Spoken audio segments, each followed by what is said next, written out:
concreto es que el fenómeno metropolitano en torno a Bogotá es claro que desborda los conceptos clásicos asociados a las figuras de asociatividad territorial establecidos. Acá se ha configurado un fenómeno asociado, por supuesto, a una red de ciudades con intensos intercambios y flujos diversos, de diversos factores que configuran una comunidad que es bastante fuerte y se trata de un territorio que agrupa la mayor densidad poblacional del país, sería la séptima aglomeración en número de habitantes de Latinoamérica, con una fortaleza económica tanto en el uso del suelo como en la diversidad de actividades generadoras de riqueza. Recurrir al concepto de región sin duda ofrece grandes ventajas, pues queda claro que no se aplicará el concepto tradicional de área metropolitana que se ha manejado en el país, pero propone un arreglo institucional que novedoso y muy particular del contexto que nos compete, lo que esto supone una ecuación muy compleja, que requerirá diversos acuerdos, transacciones en función del bienestar colectivo sobre el particular, que al final debe constituirse en un motor de innovación, crecimiento económico, inclusión social y desarrollo sostenible. Hemos escuchado en la mañana diversos desafíos sobre la gobernanza multinivel de la región metropolitana, se han abordado las diversas relaciones, interacciones y acuerdos entre los distintos niveles de gobierno, tanto vertical como horizontalmente. En este panel, particularmente, para mí es muy grato moderarlo porque queremos aportar a la discusión de cómo lograr una muy sólida participación ciudadana, empresarial, a través de mecanismos de diálogo innovadores, acuerdos metropolitanos dirigidos a generar algo que se ha mencionado con mucha fuerza, es esa confianza entre los diversos actores del territorio, para consolidar algo que es lo que finalmente desarrolla la región, que es la ciudadanía metropolitana, como lo han mencionado muchos panelistas. Eso es algo que las metrópolis que son referentes en el mundo tienen en común. Por eso hemos invitado a este panel diversos actores, ya los vamos a presentar, pero vamos a resolver de cierta manera las preguntas de cómo se llevan a cabo los procesos de toma de decisiones entre los diversos actores territoriales, con diferentes competencias, poderes, qué espacios de mecanismos de participación, consulta, diálogo, concertación han funcionado para lograr esos acuerdos y una visión común del territorio, y cuáles han sido los arreglos institucionales e instrumentos que han facilitado ese proceso de diálogo. Para trabajar sobre estas preguntas hemos hecho unas invitaciones a gente muy relevante que ha trabajado muchísimo este tema. Quiero empezar por presentar a Cid Blanco. Cid es un arquitecto brasilero, consultor senior en desarrollo urbano sostenible y gobernanza metropolitana. Es coordinador del Observatorio Metropolitano de los ODS y además recientemente ha desarrollado una publicación también recogiendo estas experiencias en Latinoamérica. No solamente antiguo colega, sino para mí es un gran gusto presentarte, Cid, y por supuesto queremos escuchar tu propuesta. Hola, buenos días, buenas tardes a todos. Edgar, gracias por la invitación. Es un gusto, es un honor estar acá y poder ayudar y compartir con un tema tan importante. Saludar también a todos los amigos y maestros que están aquí, que ya hablaron y todavía van a hablar en el día de hoy. Como el tiempo es corto y como ya no estamos en eventos presenciales donde hay coffee break, o sea, ojalá la gente tenga en sus casas algo. Entonces, antes que nos abandonen por hambre, quiero hablar del caso de Brasil, mirando en especial a lo que está pasando en Bogotá.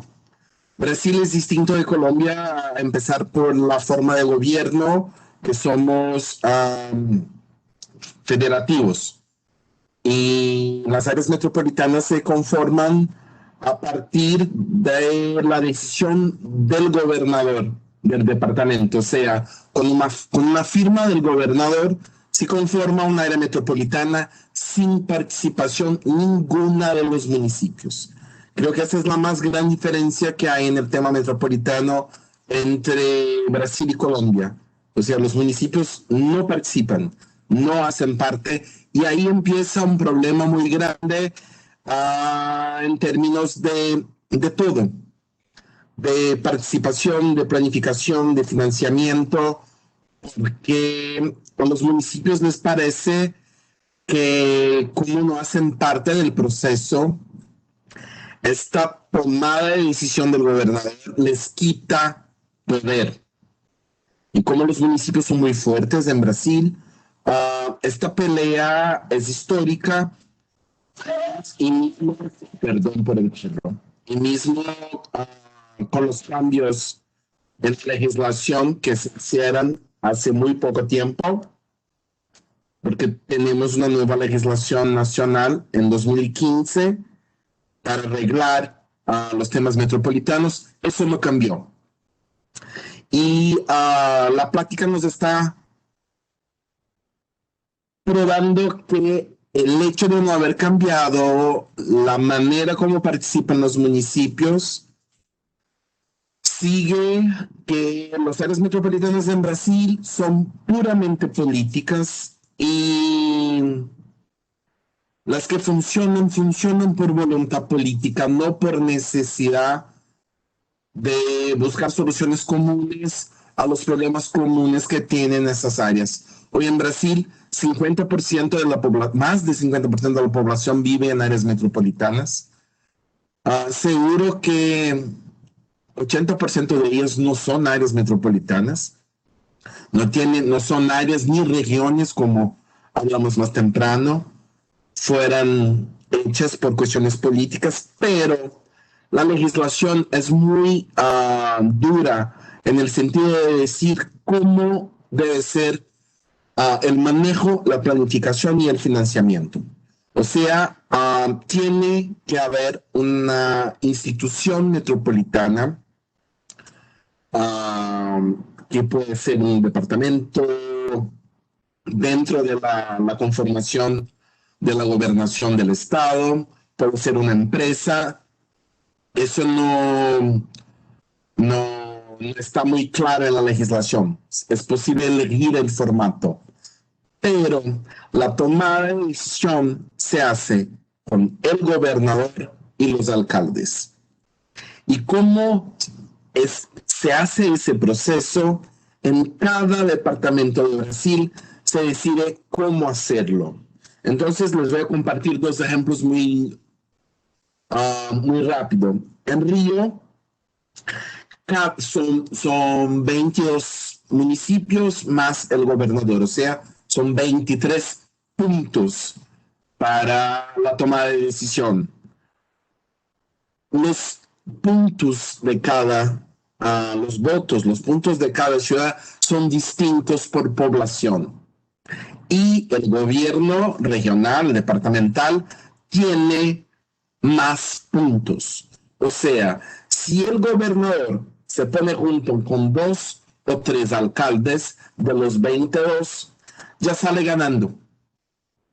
Distinto en la región metropolitana de Belo Horizonte, que son 34 municipalidades más del gobierno departamental, cada uno tiene un punto, no importa su población. En el hecho de decidir lo que va a pasar en el área metropolitana, la importancia del voto de cada uno es lo mismo. Y te los puedo asegurar que en Belo Horizonte las cosas funcionan mucho mejor que funcionan en Río.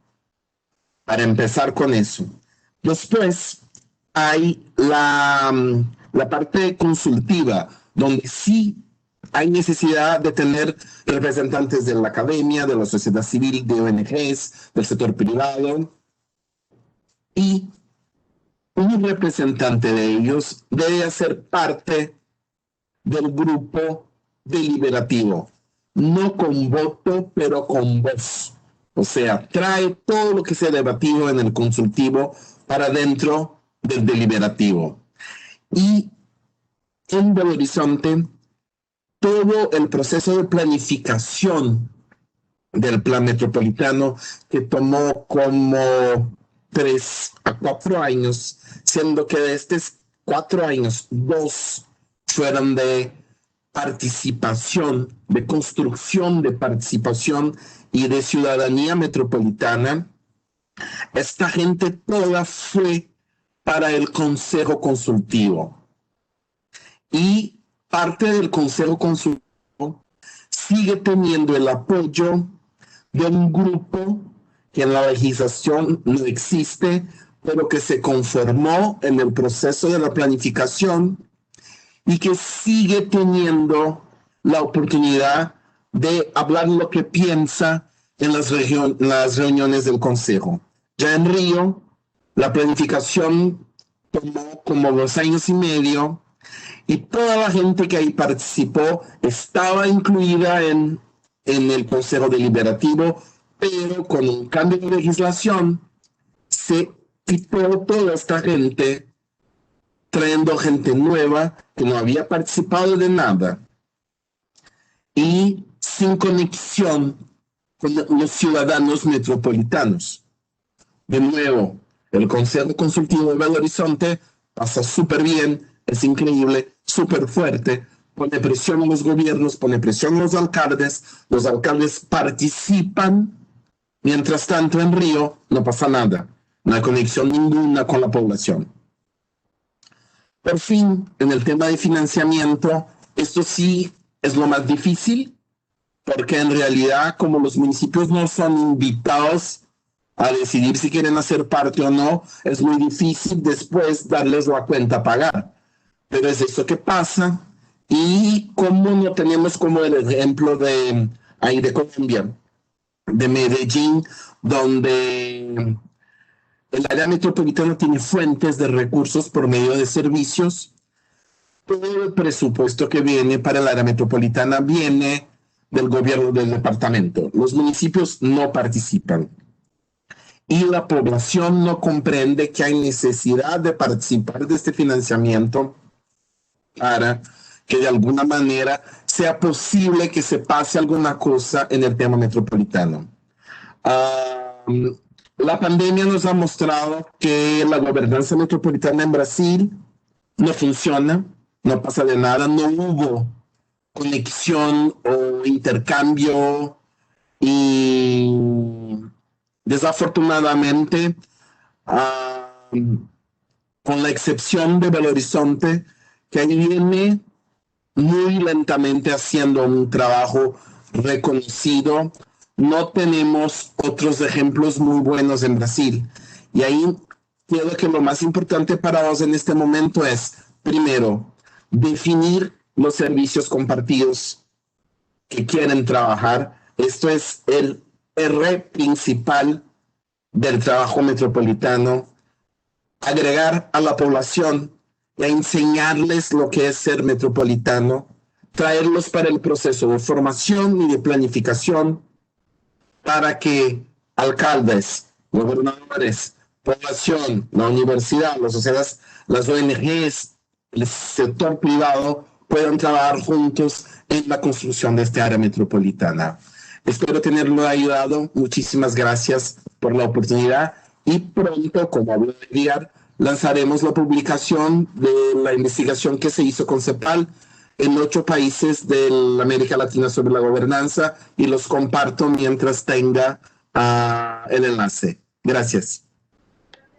Muchísimas gracias. Sí, muy importante la experiencia brasilera como referente, no solamente latinoamericano, sino global, y encontrar cómo han funcionado y cómo no han funcionado los instrumentos de participación, sobre todo de construcción de ciudadanía metropolitana. También es muy grato presentar a continuación a Rafael Ortúa. Rafael nos va a presentar el caso de la Comunidad Metropolitana de Montreal, en Canadá. Tenemos la suerte pues que él es arquitecto colombiano, con maestría en urbanismo de la Universidad de Montreal. Desde hace 10 años está vinculado a la Comunidad Metropolitana, donde es asesor en temas de monitoreo y seguimiento del plan y políticas de intervenciones para el desarrollo. Un gusto saludarte de nuevo, Rafael. Sé que has estado también muy vinculado a estos diálogos de conformación metropolitana en Latinoamérica. Para nosotros es un gusto escuchar la experiencia canadiense, por supuesto. Muchas gracias. Buenos días. Quisiera primero compartir mi presentación. ¿A dónde debo yo? ¿La presentación es visible en este momento? Sí, señor. Gracias. Bien, en nombre de la Comunidad Metropolitana de Montreal, muchas gracias por la invitación. Espero que nuestra experiencia contribuya a hacer avanzar los trabajos y todas las reflexiones que deben llevar a la puesta en marcha de una instancia de gestión del territorio a escala metropolitana para Bogotá y los demás municipios que de ella formen parte. Antes de comenzar, quiero también saludar cordialmente a tantas caras amigas que veo hoy y que continuamos a analizar y a trabajar fuerte por la cuestión metropolitana. Para responder a las dos preguntas, esta presentación, digamos, vamos a ir respondiendo a medida que avance la presentación las dos grandes preguntas que Edgar nos mencionaba hace un momento. Primero que quiero decir es que Montreal forma parte, es un municipio de Quebec. Quebec es una provincia canadiense, el nivel municipal es muy fuerte. Quebec, el nivel municipal está constituido por más de 1,000 municipios. Tenemos cerca de 1,100 alcaldes, 6,950 concejales. La CMM tiene 82 alcaldes y 660 concejales. La CMM fue creada en el año 2001, ya estemos cerca de los 20 años. Es un organismo de planificación, coordinación y financiamiento. Tiene, como lo decía antes, 82 municipios. Hay 14 MRC, que son niveles intermedios de planeación. Son, por decir algo, 4 municipios que se han asociado por ley para manejar temas de interés común. Y hay 2 aglomeraciones, la aglomeración de Montreal y la aglomeración de Longueuil. Son 2 ciudades alrededor de las cuales hay unos municipios. Montreal, por ejemplo, tiene la isla de Montreal. Es una de las ciudades de la aglomeración de Montreal. Nuestro territorio, 4,360 kilómetros cuadrados, de los cuales el 60% es agrícola. La agricultura tiene un peso muy importante. La ley nos ha establecido 8 objetivos. Entonces, el primer enfoque es lo que viene de arriba, del nivel provincial, la ley. La planificación del transporte terrestre, la protección y valorización del medio natural, la identificación de áreas para planificación y transporte integrados, lo que en otros contextos se llama TOD o desarrollo orientado al transporte, los niveles de densidad mínima, la valorización de actividades agrícolas, la definición de territorios aptos a la organización óptima del espacio y nuestro perímetro metropolitano. Es un proceso dinámico que constantemente se está revisando. La identificación de las principales limitaciones u obstáculos al desarrollo y las instalaciones o equipamientos de interés metropolitano. Eso la ley no lo asignó como objeto. ¿Cómo funcionan las decisiones en la CMM? Nosotros, como lo mencionaba yo al principio, a nivel municipal es importante. Luego, el consejo de la CMM, el consejo de dirección, el órgano máximo de la CMM, está compuesto por concejales y o alcaldes. Hay 28, los cuales el de Montreal es el presidente.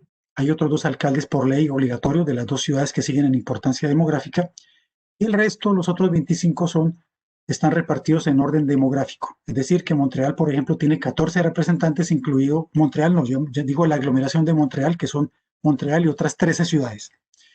Tenemos 14 representantes en el consejo y los otros 14 están distribuidos entre los demás municipios y regiones de la Comunidad Metropolitana de Montreal.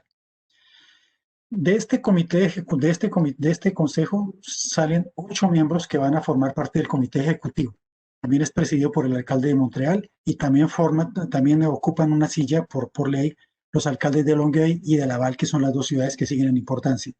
Los otros puestos son ocupados por concejales o alcaldes de las otras ciudades. El consejo designa, que sea por presentación o que sea porque se someten las hojas de vida, a los miembros de 5 comisiones que tenemos actualmente. Estas comisiones son integradas por concejales o alcaldes. Comisión del ordenamiento, comisión del transporte, comisión del medio ambiente, comisión de la vivienda social. Son las 5, así como la comisión de desarrollo económico, que son las competencias más importantes de la CMM. Hay otras competencias, pero son menos importantes. Adicionalmente tenemos un comité consultativo agrícola, que está constituido por 10 miembros, 5 salidos del consejo o concejales escogidos de la región o alcaldes, y 5 miembros de la sociedad civil. De esa forma, el gobierno metropolitano, lo que tiene que ver con la CMM, tenemos en el centro una instancia estratégica que es la CMM, que da una serie de indicaciones y orientaciones y establece un plan, y una serie de organismos que se ocupan de unas actividades específicas. Por ejemplo, la Autoridad de Transporte Metropolitano, el transporte público. Esta instancia se encarga de hacer su planeamiento estratégico ya al detalle. La red de transporte metropolitano, la operación de los buses, los sistemas del metro, etcétera. Movilidad Montreal, que es otra agencia encargada de la movilidad. Tenemos la Mesa de Concertación Regional del Alto Río San Lorenzo, que en ella también compartimos la mesa con el gobierno de Quebec. Consejo de Empleo Metropolitano, Montreal Internacional, que es una agencia que se encarga de la promoción internacional de la región de Montreal. Las GRAP, o Cluster, para decirlo en inglés, como por ejemplo la industria aeroespacial, que son asociaciones de empresas que se han creado para gestionar, digamos así, su planificación de una forma más eficiente. La CMM financia una gran parte del funcionamiento de la instancia administrativa que se ocupa de los clústeres. Y el Ágora Metropolitana, que es nuestro mecanismo de seguimiento y participación ciudadana por excelencia. Y ahora hablaremos de él un poco más adelante. ¿Cómo se pasa del nivel local a lo metropolitano? Acá tenemos un nivel de intervención, el más bajo, o no más bajo, menos importante, pero digamos, de la parte de abajo de la pirámide, el nivel local, los 82 municipios, ellos tienen cada uno su plan de urbanismo, sus reglamentos y sus subdivisiones. Es plan de zonificación y subdivisión. Ustedes lo ven aquí en el mapa. Tenemos a nivel regional las 14 MRCs, municipalidades regionales de condado. Ellas producen cada uno un esquema de ordenamiento y desarrollo para articular algunos municipios. A nivel metropolitano ya tenemos la CMM, que tiene un plan metropolitano de ordenamiento. A nivel provincial, que es el nivel superior, está el gobierno de Quebec, que establece unas orientaciones y unas expectativas a las cuales nos debemos ceñir. La palabra clave en este momento es la conformidad. Los planes de los municipios deben ser conformes en sus líneas generales, en los objetivos, digamos, en los límites máximos o mínimos, por ejemplo, por la densidad o el uso del suelo, a lo que establecen las MRCs, los organismos regionales de planeación. Estos a su vez deben ser conformes a lo que establece la CMM. La CMM, así como las MRCs, deben ser conformes a lo que establece el gobierno de Quebec. Nuestro modelo es un modelo colaborativo. ¿Por qué razón lo digo? Que hay consulta, colaboración y rendición de cuentas de entre la CMM y la sociedad civil. ¿A través de qué? Del Ágora Metropolitana. El Ágora Metropolitana es un evento que tiene lugar cada 2 años, en el cual la sociedad civil y los representantes electos se encuentran para analizar, para hacer como un estado de la situación en los dossiers o en los temas más importantes a escala metropolitana. Las memorias o la síntesis que se hace en esta Ágora Metropolitana van a alimentar el plan de acción, es decir, los 2 o 4 años siguientes de los programas y proyectos que maneja la CMM. Estamos permanentemente corrigiendo el tiro, como decimos en francés, y apuntando, afinando la puntería para seguir respondiendo a las expectativas de la población y de los elegidos, de los representantes electos. Al interior del plan metropolitano, como lo decía antes, la conformidad, ¿no?, de las ciudades, las MRCs, los proyectos. Al plan metropolitano. Y del otro lado, entre la CMM y el gobierno de Quebec, pues tenemos unos comités responsables de acuerdos y asociaciones. ¿Qué quiere decir eso? Que, por ejemplo, la tabla de la mesa de concertación entre el gobierno de Quebec para el río San Lorenzo es una forma en la que interactuamos con el nivel superior. Esto en cuanto a lo que tiene que ver con el modelo colaborativo, cada uno de estos, especialmente el Ágora, merecería, por ejemplo, una presentación aparte, pero sé que el tiempo limitado a los 10 minutos, yo no sé cuánto tiempo me queda, me imagino que ya estoy casi al límite. Nuestros principales planes: el Plan Metropolitano de Ordenamiento y Desarrollo, que es un documento que nos tomó para elaborarlo casi 6 años, de un primer esquema propuesto en el año 2005, que fue un esquema tecnocrático hecho por digamos, en un laboratorio, pero que no tuvo en cuenta la sociedad civil. Ese esquema no perechó, como dicen en algunas regiones de Colombia, no prosperó, y lamentablemente fue dejado de lado por el gobierno provincial.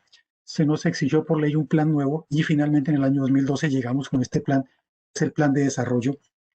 Era la carta libre para todos los otros planes, el plan director de la red metropolitana de bicicleta o ciclovías o velo, como llamamos acá, plan metropolitano de desarrollo económico, plan de acción metropolitano para la vivienda social. Nosotros tenemos una de nuestras responsabilidades es el financiamiento de la vivienda social.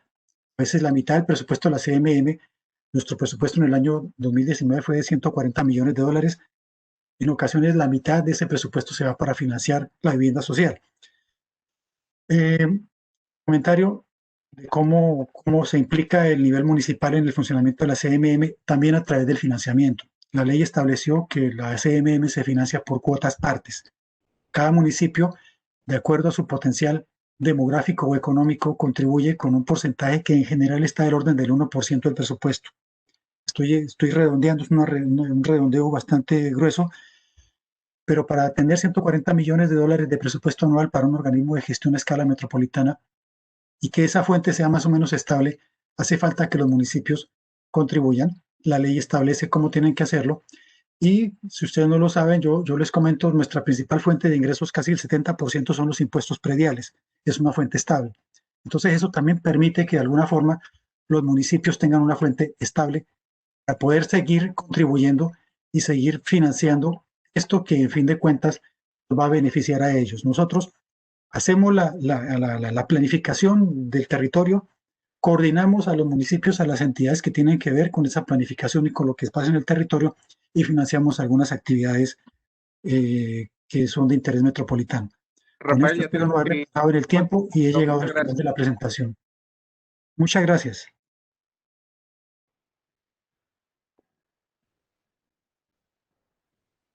De cierta manera, vamos mejor a continuar mientras Antonella se comunica. También hemos invitado experiencias nacionales para encontrar de cierta manera esos elementos que nos puedan dar cuenta de lo que ha sucedido, de lo que ha funcionado, de lo que no ha funcionado. También hemos invitado entonces a Óscar Pardo. Él es profesor de la Universidad de los Andes, fue secretario de Planeación de Cali, fue director del CIDER de la universidad. Él tiene una maestría en el CIDER con énfasis en planeación regional y mientras Antonella se conecta y alista su presentación, queríamos darle entonces la palabra a Óscar. Muchas gracias, Óscar. Con mucho gusto. ¿Me escuchan bien? Sí, señor. Bueno, gracias a todos por la invitación. Espléndidas y maravillosas presentaciones. Gracias al CIDER por la invitación. Y yo quiero hablar específicamente en el tema de participación ciudadana por dos ejemplos que hemos trabajado. Uno fue el tema de la construcción del G11 en Cali, cuando fui secretario de Planeación de la ciudad, y el otro en las experiencias que hemos hecho de participación ciudadana, la construcción de política pública, por ejemplo, la política decenal del deporte en el distrito y de la calidad del aire, donde hicimos mecanismos de participación muy novedosos. El primer mensaje que quiero transmitir para el tema de la construcción y participación ciudadana es el tema de confianza. Es vital para cualquier ejercicio de construcción de región metropolitana el tema de construcción de confianza. Y en este punto de lo que ha avanzado el distrito y la gobernación y los municipios, eso se ha ganado muchísimo, porque antes no existía ese nivel de confianza y es fundamental. En el caso particular de lo que hicimos en Cali, con los 10 municipios vecinos a la ciudad de Cali, fue construir confianza en el sentido de no pretender trabajar de un escalón mayor la ciudad principal y el resto en un escalón menor. Todos nos pusimos en el mismo lugar, es decir, aunque Cali era la ciudad más importante, todos nos pusimos en el trabajo de entender al otro tal y cual, sin discriminación por tamaño o importancia o por recursos. Y eso fue fundamental. Por lo tanto, aquí para construir confianza y seguirla construyendo, siempre es muy importante ponerse en el lugar del otro. Y una de las cosas que hemos querido enfatizar siempre en estos ejercicios de construcción es que Bogotá también tiene que preocuparse por el otro, por Chía, por Cajicá, por todos los municipios que están al lado, por Soacha, y ponerse en el lugar de Soacha, y ponerse en el lugar de Chía, y ponerse en el lugar de Cajicá y saber qué es lo que quiere Cajicá, qué es lo que quiere Chía. No solamente lo que quiere Bogotá con su alrededor, sino todo y cada uno de los municipios desde donde está en su relación bilateral con Bogotá y en su relación bilateral con los municipios aledaños. Ese mapa de redes y de relaciones es claramente importante tenerlo. Y una de las cosas que hemos querido siempre hacer es un mapa de redes en donde claramente se pueda identificar en cada municipio los intereses sociales, económicos y políticos de cada municipio. La foto actual de qué es lo que quiere cada municipio y, y cuál es su interés propio, no solamente por los administradores, sino por la misma ciudadanía. En el fondo, lo que se quiere siempre es con este conocimiento de confianza y de ponerse en el lugar del otro, es establecer un gana-gana. Y una de las cosas que es muy importante hoy en día y que las universidades hoy tenemos es el Data Analytics. La tecnología nos ayuda muchísimo. Por lo tanto, tener todo este mapa de redes, estos conocimientos sociales, económicos y políticos de cada municipio, estas interrelaciones claramente definidas y analizadas nos permite trabajar en puntos comunes. Y uno de los puntos comunes es saber qué es lo que desea cada uno como municipio y qué es lo que desea cada uno como colectividad en el conjunto de la región metropolitana. El tercer punto que quiero enfatizar y que es importante es el tema del mecanismo de participación. En el ejercicio que hicimos con la construcción de política pública del Distrito del Deporte y de la calidad del aire, en esos ejercicios la metodología es muy importante. ¿Qué quiere decir con metodología? Las temáticas que se van a trabajar, quiénes deciden, cómo se trabaja, qué tipo de esquemas se necesitan, qué actores deben participar en esas mesas de trabajo. ¿Se mezclan o no se mezclan? Las diferentes tipologías de actores en los municipios, ¿se mezclan o no se mezclan? ¿Qué tipo de decisiones se deben tomar? ¿Qué tipo de temáticas se deben explorar con la ciudadanía? Todo eso de metodología es fundamental. Y, de nuevo, la tecnología juega un papel fundamental. ¿Qué quiere decir eso? Cuando hicimos la política de calidad del aire y del deporte, siempre que hacíamos unos ejercicios de participación, hicimos 3 por comunidades, por localidades. Siempre, cada ejercicio de priorización que hacíamos con la ciudadanía, en la misma noche subíamos todos los ejercicios, todos los aportes, todas las priorizaciones con nombre propio de cada miembro de la ciudadanía que aportó en ese taller. Por lo tanto, el ciudadano se sentía involucrado, se sentía que participó y que su vida fue tenida en cuenta. Por lo tanto, la tecnología ayuda muchísimo a legitimar las decisiones y los mecanismos para que el ciudadano no se sienta usado en un mecanismo de participación. Y hoy en día, pues obviamente con la pandemia, la virtualidad ayuda muchísimo a generar muchos ejercicios de participación ciudadana con una metodología apropiada donde es fundamental hacerlo y definirla con tiempo. Finalmente, afortunadamente, con todo lo que se ha desarrollado en el POD y en los POD de los diferentes municipios, pues existen puntos en común que son los hechos regionales. Esos hechos regionales también se vuelven un punto de unión, de concordancia y de elaboración conjunta de todos los municipios para el área metropolitana, para la región metropolitana, perdón. En resumen, en mi aporte para la construcción de participación ciudadana, es muy importante la confianza, saber qué es lo que quiere el otro. Segundo, el tema de la tecnología es fundamental. Hoy en día la tecnología nos ayuda mucho a que los ejercicios sean mucho más prolíferos, más frecuentes, más amplios, y eso tenemos que aprovecharlo. Y tercero, los mecanismos de participación y esquemas tienen que cuidar mucho la metodología, las temáticas y usar la tecnología. Muchas gracias.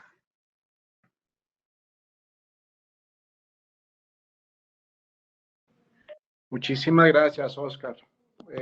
Muy importante las lecciones aprendidas, particularmente en los ejercicios que has acompañado. Podemos continuar con Antonella Contini, que ya creo que arreglamos los problemas técnicos. Muchas gracias.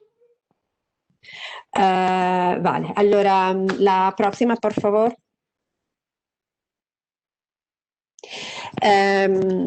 Buenas tardes aquí en Italia. La pregunta que está detrás de mi intervención es: ¿puede la metrópoli ser la polis de América Latina? La otra, por favor. Mi tesis, la otra, es que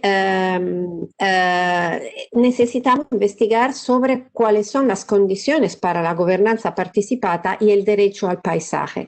La gobernanza participada es un enzima que activa, nutre y después también transforma el metaproyecto. Y el metaproyecto, que es el reto de la universidad, es un plan de negociación para la definición compartida entre academia y agentes metropolitanos de la regla de la forma metropolitana para la definición de las políticas públicas. Y dado que los agentes metropolitanos son múltiples, el proceso de gobernanza participada tiene como objetivo de producir una visión metropolitana compartida. Después empezamos una negociación también con los agentes privados a través del concurso contrato y en este concurso nos pediremos no solo la definición del proyecto físico, pero también la construcción de la práctica. Por eso empezamos desde los proyectos para determinar la práctica y no da la práctica al proyecto, dalla ley a la definición de la práctica y después solo a la definición del espacio físico. En este sentido, hablamos de implementación de la gobernanza. Es un proceso en fase que empezamos con la creación de un ente que se llama Fundación de Comunidad, que conecta a todos los agentes metropolitanos y también las municipalidades en un plan de desarrollo que construye un metaproyecto que define los términos del concurso contrato, después un acuerdo de desarrollo y una decisión final de inversión. La próxima, por favor. Esto para nosotros quiere decir construir las condiciones de la inteligencia colectiva que se comparte entre academia y agente metropolitano si somos capaces de producir herramientas que nos permiten de determinar la estructura física del territorio, la síntesis de los diferentes conocimientos, un lenguaje compartido y una cartografía metropolitana de datos abiertos que nos permite de llegar a la definición de una práctica de la disciplina metropolitana. La siguiente, por favor. Esto nos permite de determinar una práctica de la disciplina metropolitana que tiene un enfoque cognitivo y así puede conectar a la estructura del espacio físico también los otros saberes. La siguiente, por favor. Lo que estamos haciendo es una interconexión entre metaproyecto y SDGs para la toma de decisiones. Empezamos de los metaproyectos que se construye componiendo los elementos fundamentales de la estructura del territorio. En esta negociación con las autoridades públicas podemos determinar cuáles son las áreas de actividades de actividad y por eso las políticas públicas necesarias para poder obtener un proyecto sostenible ed evaluable. Y esto es el elemento fundamental de conectar los elementos que compone nuestro metaproyecto con los SDGs, su target y sus indicadores. La siguiente, por favor. Pero para nosotros la gobernanza es expresión de la cultura mundo que se encarna en una forma de ciudad. Y cuando hablamos de la metrópoli latinoamericana, que me gusta definir un desorden organizzato, seguendo Edgar Morin, Boaventura de Soto Santos no habla de un territorio que tiene diferente conocimiento, que tiene diferentes actores, que tiene diferente manera de comunicar este conocimiento, muchísimas veces oralmente, que tiene una idea de experiencia que no se puede planificar, que habla de una injusticia social increíble, que habla de una lógica que también es corazonar y sobre todo que nos habla de una copresencia de significado de estos territorios. La siguiente, por favor. Por eso, cuando hablamos de sostenibilidad metropolitana de América Latina, tenemos que considerar las tres dimensiones de la colonialidad, que son la colonialidad del poder, la colonialidad del conocimiento y la colonialidad del ser cuerpo. Eso quiere decir que el prisma que siempre conocemos, el prisma de Spangenberg, que nos ayuda a determinar cuáles son las dimensiones metropolitanas, nos dice que la gobernanza no es solo la organización de la metrópolis ligada a la regulamentación y al asunto de contabilidad de una burocracia urbana. El territorio es solo un hecho para los abogados. La gobernanza en este sentido es un eje ético de la organización metropolitana. El siguiente, por favor. Y quiero por eso regresar al tema de cuáles son los principios de un territorio en transacción. El territorio latinoamericano es un territorio en transacción, que quiere decir una relación entre el habitante y el medio ambiente que no es mediata solo por código, pero sino por aspecto perceptivo y cognitivo. Y esto es importante porque la pregunta es ¿qué quiere decir bien público y bien común a la escala metropolitana cuando este bien se pone en duda porque una parte de la población elude este contrato de libertad que debe renovarse continuamente? Yo creo que el riesgo de una gobernanza es de retornar a retomar una ciudad metropolitana latinoamericana abajo de la idea de un modelo de capitalismo, colonialismo y patriarcado. La siguiente, por favor.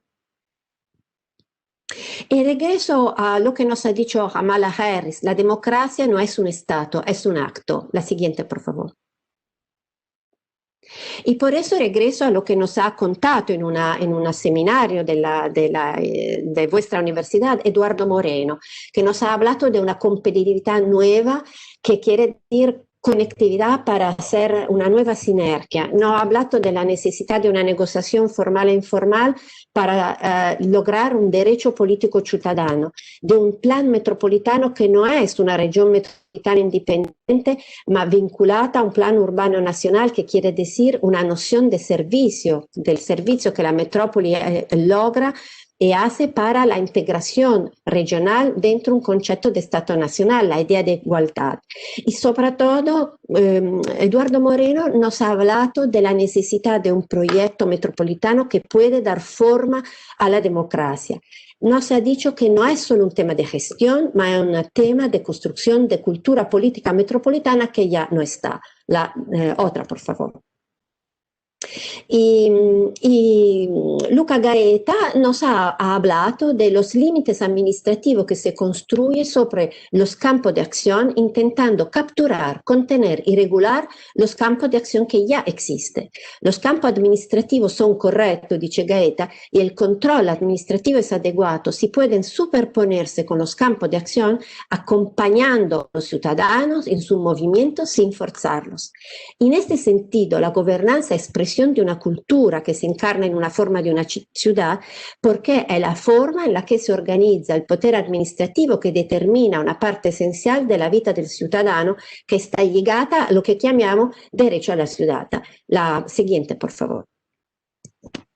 El nuestro método participativo, la siguiente, es un tentativo de poner en contacto los principios de la academia con los desafíos de los agentes públicos, del decisore metropolitano, a través de un sistema cognitivo que nos permite de detectar cuáles son los operadores conceptuales, que nos permite de extraer la dinámica metropolitana que produce el desafío de nuestro territorio y después de concretizar operaciones concretas que nos llevan a un proyecto real concreto que tiene como goal la sostenibilidad y la innovación social. La siguiente, por favor.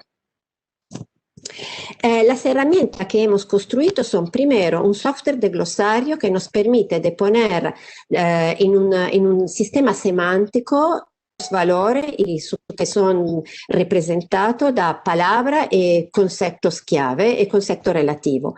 La siguiente, por favor. Y da una cartografía metropolitana que es metadatata, y esto quiere decir que no soltanto no podemos dar el listado, el catálogo de los elementos que constituye una región metropolitana, pero también nos podemos dar el método de la composición de estos elementos y al final también los indicadores que te dicen cuál es el impacto en energía que este proyecto ha su tu territorio. La siguiente, por favor.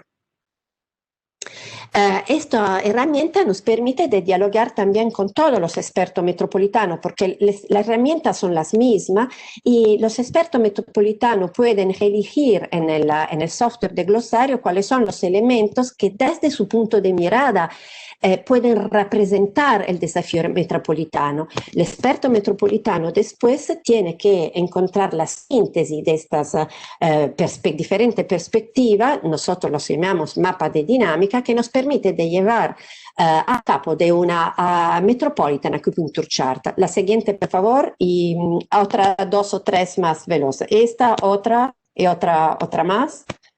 Otra. Otra, ecco, aquí. Quiero solo enseñar, una detrás, por favor. Quiero enseñar muy velocemente el caso de Guadalajara. En este caso, la Metropolitan Acupuncture Chart, la Metrometrics, nos ha permitido identificar cuáles son las relaciones entre los puntos que constituyen la región metropolitana y, sobre todo, cuáles son los proyectos prioritarios que se apuntan a cada uno de estos lugares. La siguiente, en este caso, nuestra pregunta era si uno de los ayuntamientos de la región metropolitana, Catlán de Juárez, cuál podía ser el rol de esta municipalidad para poder entrar en el área de la región metropolitana de Guadalajara. Y por eso hemos empezado a analizar la huella ecológica metropolitana para entender cómo puede ser posible hacer un proyecto metropolitano que mantiene el medio ambiente sin generar pobreza. La siguiente, por favor. Por eso hemos definido que Acatlán de Juárez y Villa Corona eran la parte final de un eje metropolitano que desde Villa Corona llegaba hasta Tlajomulco de Zúñiga, que es la municipalidad del aeropuerto. La siguiente, por favor. Hemos también detectado con nuestros mapas cuál es el valor de estas municipalidades en el conjunto de la región metropolitana, pero también cuál es el valor de estas municipalidades para la relación de la región metropolitana de Guadalajara con regiones que están fuera también de su estado. Y hemos también detectado cuál es la presión, el impacto del crecimiento del área metropolitana sobre el territorio. La siguiente, por favor. Esto nos ha permitido de entender cómo, no sé si veis mi mouse, creo que no, cómo este tramo de este eje metropolitano Villa Corona, Catlán de Juárez es fundamental para mantener la continuidad de la infraestructura Green Grey en la región metropolitana. La siguiente, por favor. Son mapas que trabajan a las diferentes escalas. La siguiente, por favor. Y para enseñar cómo hemos conectado los datos, por ejemplo, hemos conectado datos del crecimiento de la región metropolitana de Guadalajara con un dato de Natural Hazard y con un dato de marginalización ciudadana. La siguiente, por favor. A la escala hemos también detectado cuál es el rol de Acatlán de Juárez y Villa Corona en la relación entre Guadalajara y otra región que es la Valle del Manzanillo. La siguiente, por favor. La siguiente, por favor. Y a la escala del proyecto de arquitectura metropolitana, no soltanto hemos detectado cuáles son los atractores económicos, pero también donde el proyecto del espacio físico no tiene que permitir a la ciudad de crecer sobre el territorio. La siguiente, por favor. Y así, al final, desde el estudio de los datos de hecho a la definición de los desafíos del issues metropolitano, a la definición de la estrategia y del área de la región metropolitana donde actuar nuevas políticas públicas. La siguiente, por favor. Al final, y termino, el proyecto de arquitectura metropolitana es un proyecto de patrón de linkage de conexión urbano-rural, donde la arquitectura que está entre Villa Corona y Acatlán de Juárez, que es un área residencial, se considera como considera la cadena alimentaria para definir un nuevo modelo de asentamiento en un sistema integrado. Este es el rol que estas dos municipalidades, conectándose con un sistema infraestructural de ferrocarril, puede dar a la región metropolitana. La siguiente, por favor, y termino. Hemos también detectado un concepto de asentamiento poroso, la siguiente, por favor, hasta la definición del pattern muy local de la social farm conectada con la estación. Y al final también una definición, y esto es importante, del paisaje metropolitano. La siguiente, termino. Gracias.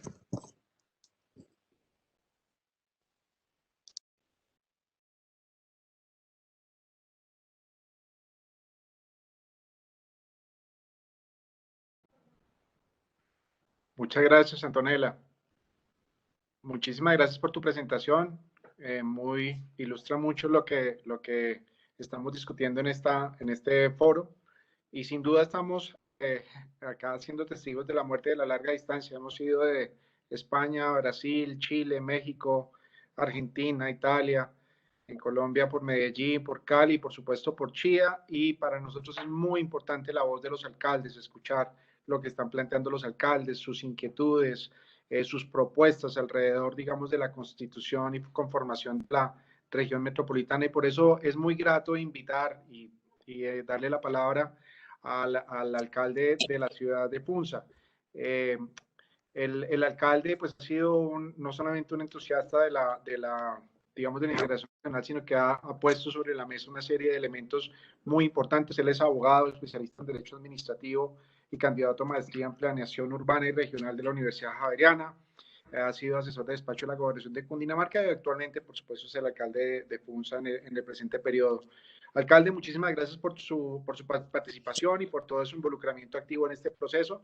Tiene la palabra por 10 minutos. Muchas gracias. Edgar, muchísimas gracias. Espero que se esté escuchando bien ahí. Había tenido algunas fallas.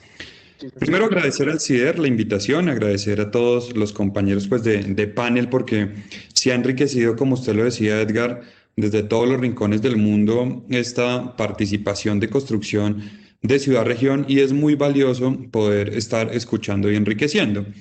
Algo que es importante para sentar las bases pues, de este nuevo foro que tenemos, pues es que estamos siendo nuevos en Bogotá y Cundinamarca en llegar a desarrollar estas dinámicas metropolitanas de las que estamos hablando.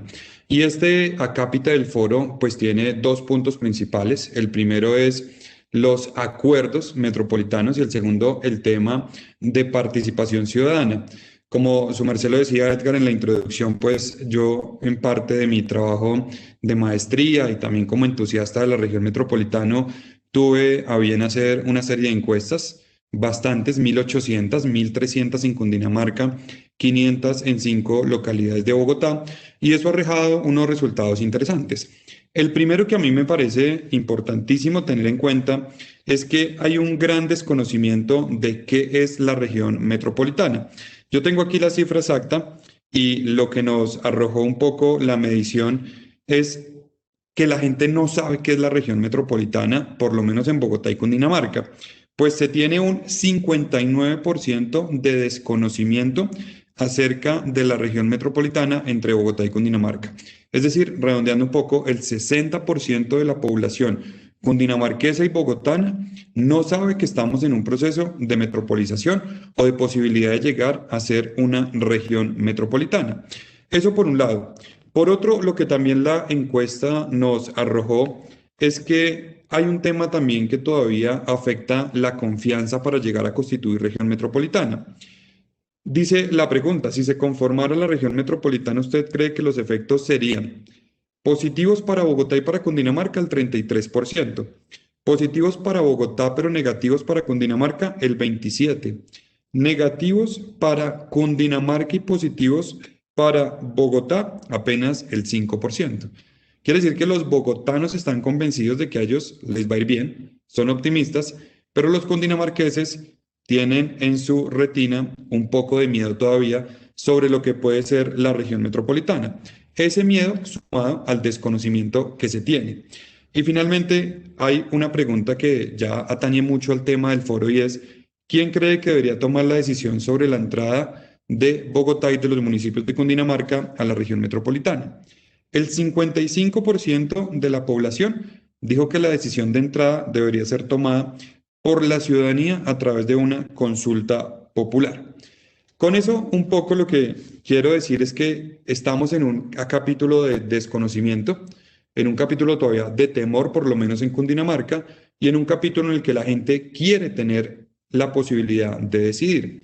Pero pasando un poco más al tema ya de acuerdos, está una pregunta que hicimos sobre cuál es el mayor problema que enfrenta hoy Bogotá y Cundinamarca. Y lo que hemos tenido en común acuerdo entre Bogotá y Cundinamarca es que el mayor miedo que se tiene es la inseguridad, marcando un 40%, seguido del desempleo con un 20%, el sistema de salud con un 8%, el costo de los servicios públicos con un 7% y la movilidad con un 6%. Cierro ahí un poco el capítulo de encuesta para tener como ese referente. Y algo que concluimos de manera rápida en la encuesta y que también está respaldado por lo menos por la ley que nosotros conocemos aquí como la Ley de Áreas Metropolitanas, que es la 1625, es que la consulta popular es un mecanismo importante, sea de iniciativa de la comunidad o de la alcaldía, pero que haya una consulta popular. Eso en cuanto a la participación. Pero por otro lado, en cuanto a los acuerdos, que es algo que me parece fundamental también, hay que definir sobre qué vamos a hacer acuerdos. Porque si tenemos problemas de desconocimiento y problemas de confianza, pues lo primero que tendríamos que hacer bogotanos y cundinamarqueses es poner sobre la mesa cuáles van a ser los hechos metropolitanos sobre los que vamos a trabajar y así poder decirle a la gente, no es que vaya a haber pérdida de autonomía, sino que por el contrario vamos a trabajar es por la movilidad. No es que vaya a haber pérdida de autonomía, sino que vamos a trabajar por la seguridad. No es que vaya a haber pérdida de autonomía, sino que vamos a trabajar por el medio ambiente y poder fijar hechos metropolitanos dentro de los cuales haya confianza y sobre los cuales podamos trabajar y lo podamos hacer de la mejor manera. Y eso es algo fundamental en el desarrollo de la región metropolitana. Y finalmente quiero hacer una reflexión un poco más centrada en lo jurídico. Aprovechando un poco mi posición como abogado, un poco como especialista también en derecho administrativo y teniendo cercanía con los temas ya de región metropolitana, hay 3 puntos fundamentales desde lo jurídico que tocar. El primero, hay un acto legislativo que modificó la Constitución de Colombia en el artículo 325 y dijo que Bogotá y Cundinamarca podían constituirse como una región metropolitana. Hasta ahí todo bien, y hay una diferenciación con el área metropolitana que ya se decantó muy bien por Bogotá y creo que se expuso muy bien las diferencias en cuanto a municipio núcleo versus región, en donde no hay nadie superior. Pero quiero hacer énfasis en uno de los pequeños apartes que tiene esta modificación constitucional, y es que el parágrafo transitorio número 2, que a veces no es muy leído, dice: una ley orgánica definirá el funcionamiento de la región metropolitana. ¿Cuál ley orgánica? Esa es la pregunta que me surge a mí hoy un poco desde lo jurídico y lo académico. ¿Hay que hacer una ley nueva o podemos modificar una de las leyes ya existentes? Creo que esa es una pregunta también que nos abre en dos la decisión que debemos tomar. O nos vamos al Congreso a crear una nueva ley orgánica para región metropolitana, o tomamos las leyes orgánicas ya existentes, precisamente como esta 1625, y hacemos una modificación. Yo tengo acá la ley 1454, que es por la cual se dictan normas orgánicas sobre ordenamiento territorial y se modifican otras disposiciones. Y me gusta pues leer esa introducción porque dice que es una norma orgánica.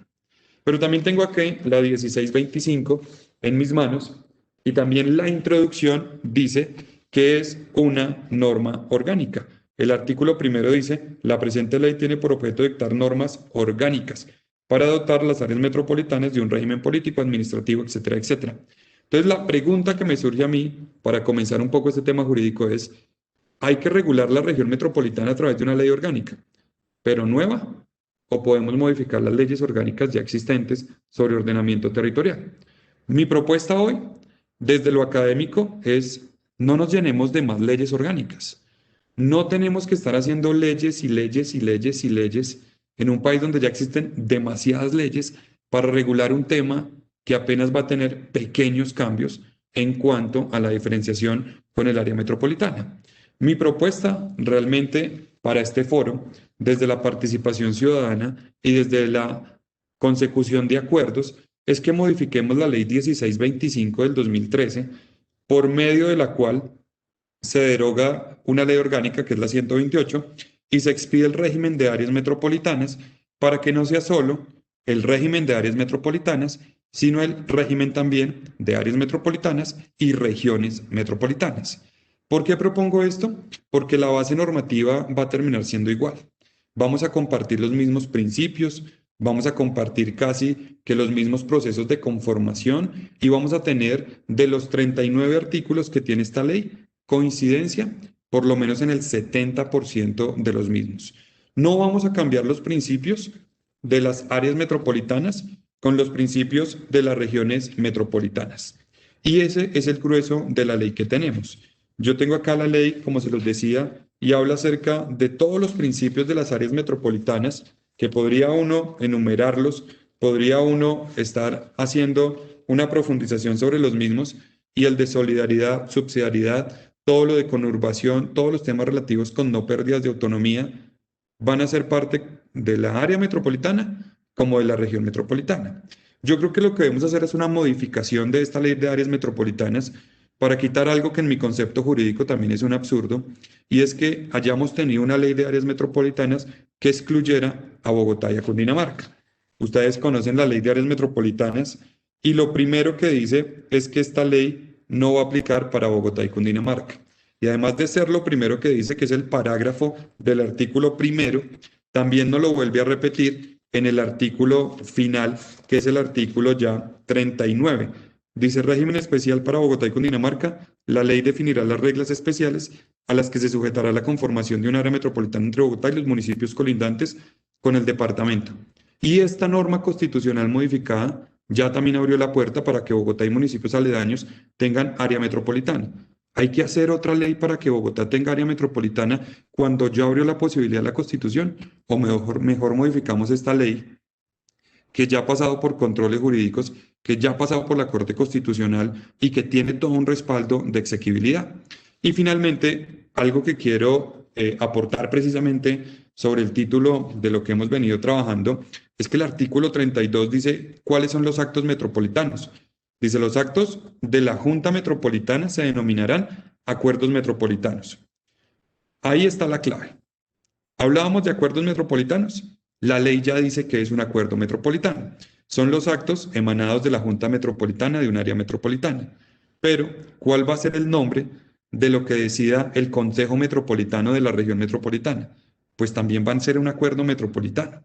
Entonces, ¿para qué vamos a crear otra norma en el que también vamos a hablar de un acuerdo metropolitano, sino que esta vez no viene emanado de la Junta Metropolitana, donde hay un municipio núcleo, sino del Consejo Metropolitano, que es el de la región metropolitana y que tiene las mismas facultades, se basa en los mismos principios, y si bien cambia de pronto su conformación, su naturaleza jurídica un poco, o el Consejo Regional de Decisión por no haber municipio núcleo, va a emanar igual acuerdos metropolitanos. Entonces, un poco lo que yo quisiera aportar, Edgar, y demás al foro, es que no tenemos que pensar solo en crear una nueva ley, sino que quizás podemos en modificar la ley que ya tenemos, y en esa modificación abrir el espectro para Bogotá y para Cundinamarca, que había sido sellado por el legislador, e incluirle la modificación constitucional del 325, porque vamos a conservar la estructura, los principios, los acuerdos y las formas de toma de decisiones y controles. Un ejemplo final, para terminar ya con la intervención un poco. Esta misma ley dice que a las áreas metropolitanas se les va a hacer un control desde la Contraloría Departamental de los municipios que la conformen, o de el departamento al que pertenezca el municipio núcleo, cuando hayan municipios de varios departamentos. Si pasamos a la creación de la región metropolitana, ¿quién nos va a controlar a nosotros? ¿No va a ser la misma Contraloría Departamental también? Entonces, ¿para qué creamos otra ley si la ley ya está creada y dice qué es lo que tenemos que hacer? Y apenas tenemos es que hacer una modificación corta, agregar las variantes que nos permitió el legislador a través del artículo 325, y así ya tener una estructura dada para el funcionamiento de la nueva región. Mil gracias, Edgar. Qué pena que me pasé unos minutos, pero mil gracias por la invitación y agradezco nuevamente el espacio al CIDER. Alcalde, muchísimas gracias. De verdad, muy importantes estas inquietudes y por supuesto entendemos que se está explorando todas estas posibilidades, y a través del equipo que ha conformado pues las diferentes instancias para lograr la integración regional. Aprovecho también pues obviamente para agradecerle a Patricia González, a Olga Lucía Velázquez, a César y a todo el equipo pues que ha estado involucrado, recogiendo no solamente las inquietudes, sino escuchando a la ciudadanía, partiendo de la base, por supuesto, que la gente no extraña lo que nunca ha tenido. Entonces, esa construcción de esa narrativa y esa lógica de ciudadanía metropolitana es fundamental para poder afianzar un ejercicio que se consolide. Queríamos básicamente cerrar este panel con una presentación por parte de Rafael Forero. Él es ingeniero de sistemas, él es especializado en temas de maestría en planeación regional del CIDER, está vinculado con la sección de política, legislación y gobernanza de ONU Habitat, con su sede en Nairobi, y es investigador asociado del CIDER. queremos darle la bienvenida a Rafael porque allí también se han elaborado algunos estudios que consolidan todas estas iniciativas de integración regional que pueden servir de alimento justamente al proceso de conformación de esa ley, digamos, orgánica que se está construyendo. Muchas gracias, Rafael. Gracias, Edgar, por la invitación. Buenas tardes ya a todos y a todas, a los que siguen conectados con nosotros. Muchas gracias por aguantar. Tengo una responsabilidad que es muy grande, que es hacer la última intervención antes de las conclusiones del foro, después de todas estas ricas e importantes intervenciones. Me gustaría referirme rápidamente a la última intervención del alcalde Daniel y a lo que decía Edgar. Es muy interesante esa idea de utilizar la ley orgánica que ya existe de áreas metropolitanas para añadirle unas nuevas funciones y especificidades sobre regiones metropolitanas, específicamente sobre el caso de Bogotá, una vez que la Constitución ya lo permitió. Alcalde, cuente con nosotros, desde ONU Hábitat estamos listos a apoyar ese proceso. Acabamos de terminar un acompañamiento a la Asociación de Áreas Metropolitanas de Colombia para tratar de reglamentar esa ley, precisamente la 1625. Esa reglamentación está en este momento siendo evaluada por Presidencia, ya cumpliendo los últimos pasos para su firma y su adopción. Entonces creo que es un momento muy interesante. Tuvimos unas discusiones muy interesantes con el Gobierno Nacional sobre esa ley y sobre su reglamentación. Y creo que esa idea que usted propone puede llegar a sonar mucho y hacer una vía rápida, ¿no? Para reglamentar la región metropolitana de Bogotá, Cundinamarca. Yo no me voy a extender en los mensajes que voy a dar hoy, son 3 y son muy puntuales. Ya ustedes están viendo el primero. El primero es que, tal como lo hemos visto hoy en todos estos foros en los que hemos tenido la oportunidad de seguir y de participar también en algunos desde ONU Hábitat, Bogotá puede aprender de muchas ciudades, de muchas metrópolis del mundo con distintas características. Pero realmente cuando vamos a comparar a Bogotá con otras metrópolis del mundo, Bogotá la debemos comparar con los nodos más importantes del sistema de ciudades global.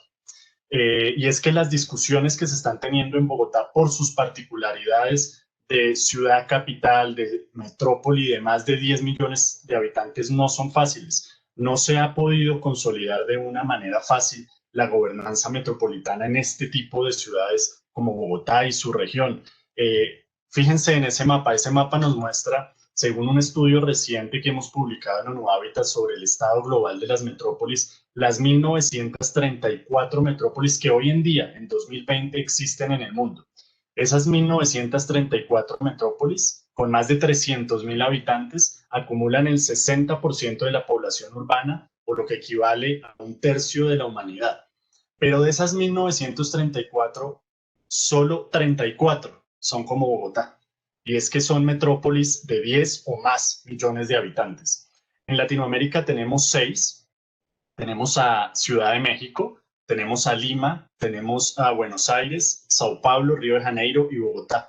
De esas 6, en ninguna se ha podido consolidar hasta ahora una gobernanza y una institucionalidad metropolitana. Hubo algunos intentos en Sao Paulo hace unos años con un consorcio público-privado, la empresa paulista de planeamiento metropolitano y regional, pero el ejercicio no duró mucho tiempo y no se logró consolidar. Hoy en día la empresa paulista ha sido liquidada y eso deja a Latinoamérica como una región que no ha podido consolidar la gobernanza metropolitana en grandes ciudades. Entonces, cuando vamos a compararla ya después con otras regiones del mundo, nos damos cuenta que las discusiones que en este momento ustedes están teniendo acá en Bogotá son discusiones muy parecidas a las que se han tenido en ciudades como Londres, como París, como Estambul, como El Cairo, como Tokio, como Yakarta, como Manila.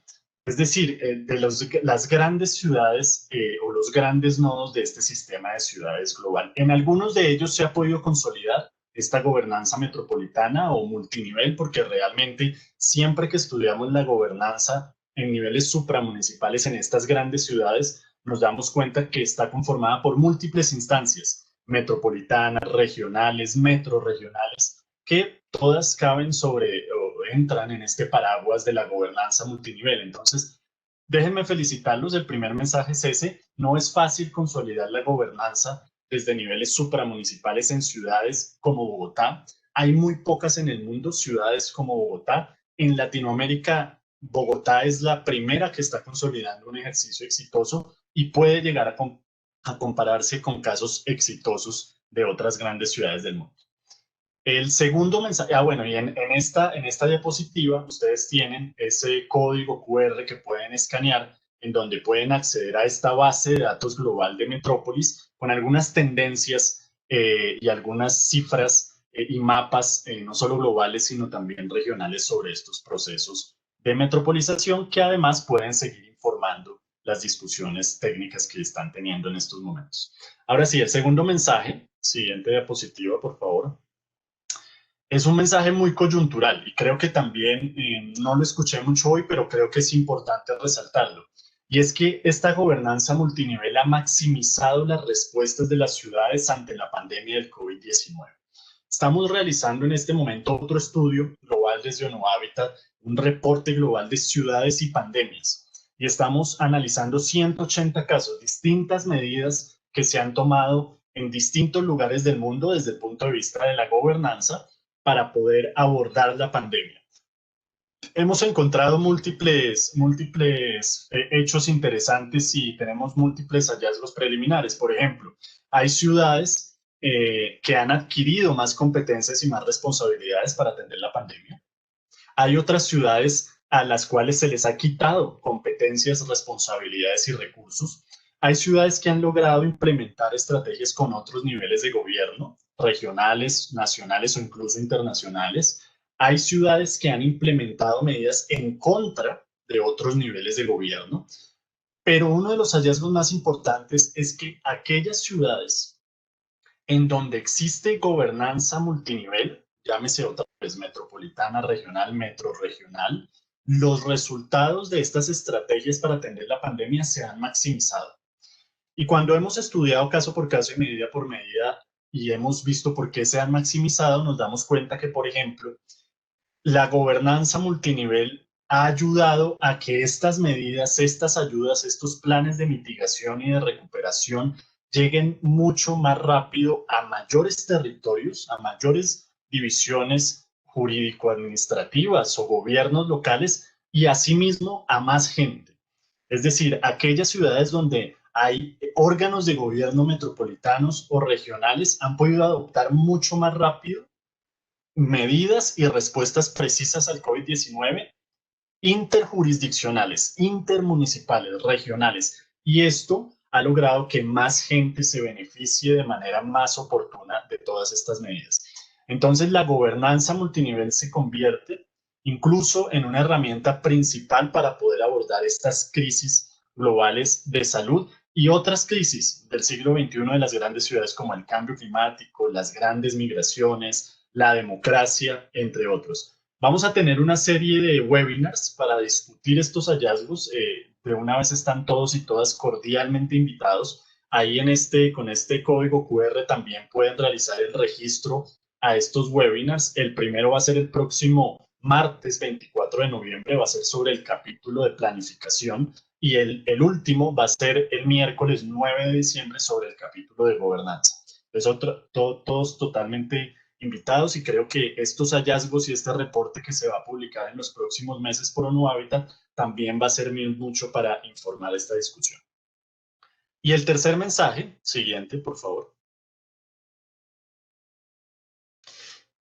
es que nos hemos dado cuenta en distintas metrópolis del mundo, ahora sí comparando distintos tamaños, distintos pesos económicos dentro de sus propios países, distintos números de municipios o de gobiernos locales que conforman la metrópoli, nos hemos dado cuenta que en todos los casos la acción colectiva ha sido fundamental para consolidar la gobernanza desde estas escalas supramunicipales. Ese y otros hallazgos están disponibles en esta nueva publicación de ONU Habitat del marco de análisis y de evaluación para la gobernanza metropolitana, territorial y regional, que pueden descargar también con ese código. Y allí incluimos dos elementos o dos factores de gobernanza, como lo hemos llamado, dentro de esta dimensión de la acción colectiva o de los acuerdos. que es el tema que nos compete ahora en este panel y uno de los más importantes hoy en este foro, ¿no? Esos dos factores de gobernanza son, por un lado, los actos administrativos y, por otro lado, las visiones comunes de desarrollo. Los actos administrativos son elementos más explícitos. Aquí en Colombia, y ya lo decía también el alcalde, se llaman acuerdos metropolitanos. En esa publicación estudiamos, por ejemplo, los del Valle de Aburrá. Así también, de la misma forma, se llaman en el área metropolitana de San Salvador, acuerdos metropolitanos. Pero en otras regiones del mundo se conocen con otros nombres. Por ejemplo, en Montreal se llaman resoluciones metropolitanas. En Bratislava se llaman regulaciones generalmente vinculantes. En Barcelona se llaman decretos y regulaciones orgánicas metropolitanas. E incluso en metrópolis como Londres o como Johannesburgo, que han evolucionado, digamos, a ser entidades políticas y territoriales, más que administrativas o de planificación, también existen estos acuerdos. Obviamente tienen mayor peso vinculante, mayor jerarquía legal. En Londres, por ejemplo, se llaman decisiones de la Asamblea y en Johannesburgo se llaman actos estatutarios metropolitanos. El mensaje es que en todas las metrópolis los actos administrativos se han convertido instrumentales, o han sido instrumentales, mejor, para poder darle fuerza de ley a esos acuerdos comunes que se llega entre los múltiples actores metropolitanos. Cuando digo múltiples actores no me refiero únicamente a los gobiernos locales que conforman la metrópoli, sino también a otros actores como del sector privado y obviamente de la sociedad civil. Y el segundo factor es las visiones comunes de desarrollo, que no es un factor que es tan explícito, es un factor un poco más implícito, pero que se convierten, como dicen los alemanes, en el leitmotiv de la integración metropolitana, ¿no? Nos hemos dado cuenta que acá en Colombia, por ejemplo, en el Valle de Aburrá, también se han adoptado esas visiones comunes de desarrollo de largo plazo a nivel metropolitano. El año pasado, hace un poco menos de un año, el Valle de Aburrá adoptó esta visión de Metrópolis 2050, la superciudad de Medellín, que además fue un ejercicio conjunto con la alcaldía de Medellín, pero también con la gobernación de Medellín, en la institución metropolitana. Es decir, fue un ejercicio realmente multinivel. En otros lugares, por ejemplo, en Londres, se está revisando en este momento esa visión común de desarrollo, porque la última que se adoptó en 2012 tenía horizonte a 2020, se llamaba la visión 2020, la ciudad más grandiosa de la Tierra, Londres. En Singapur hay una visión también hace ya un poco más de 10 años adoptada a nivel metropolitano, que es la ciudad vivible o de Livable City.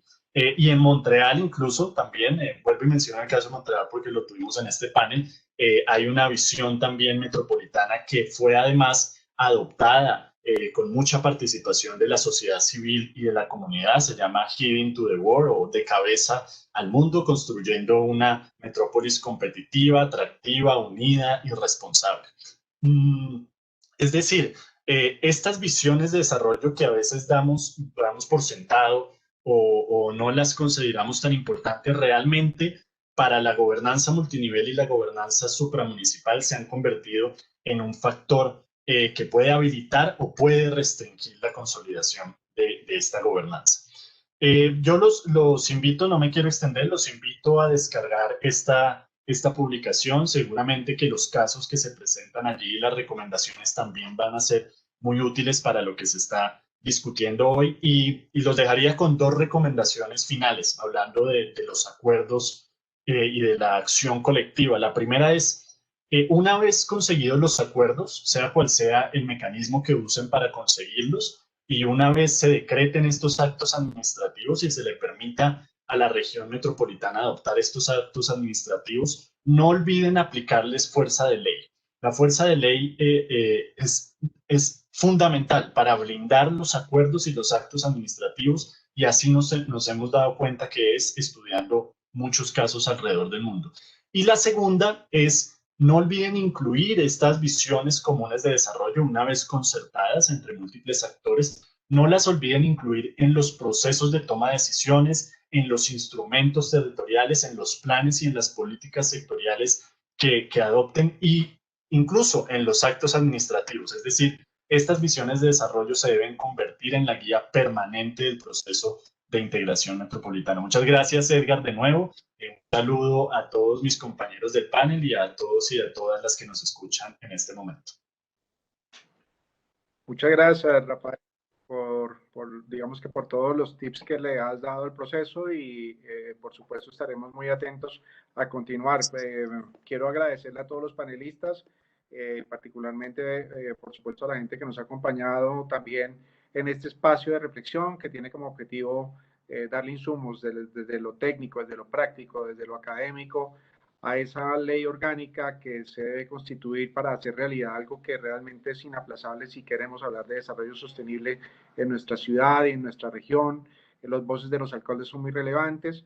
Este es el cuarto de 5 foros que hemos organizado y yo le paso ya la palabra entonces a Sergio Montero para que haga el cierre ya final de este foro sobre gobernanza metropolitana. Muchas gracias. Listo, muchas gracias Edgar y panelistas. Pues ya con este panel damos por cerrado nuestro foro sobre gobernanza multinivel metropolitana.